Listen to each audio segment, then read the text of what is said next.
They say, what are they doing here? Thank you, sir. Mr. President, on the tariffs, is there any chance that Canada or China could also get out of the tariffs after you struck a deal with Mexico? Well, nobody's out with Mexico. We had a great talk with Mexico, and we had President Sheinbaum is a woman. I like her very much. We've had good relationships, but we have to stop fentanyl from coming in, whether I like somebody or not, and we have to stop the illegal aliens from coming in. I think we've lost 200,000 people on average a year for many years, much higher than the 100,000. Could be even closer to 300,000.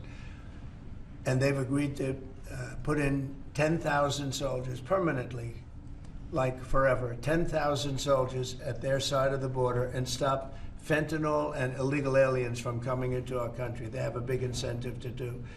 Other than that, we've agreed to talk and consider various other things. We haven't agreed on tariffs yet, and maybe we will, maybe we won't.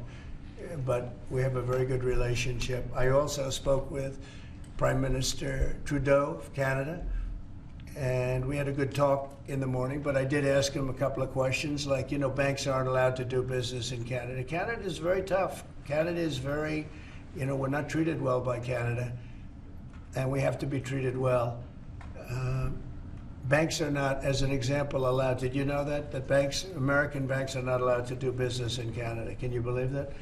And that's one of many things, and we talked about it, and I think we'll win most of the subjects.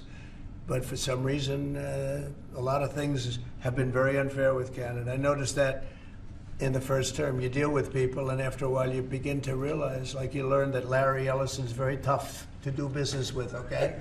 He's a very tough guy. I mean, I'm sure you're shocked to hear that.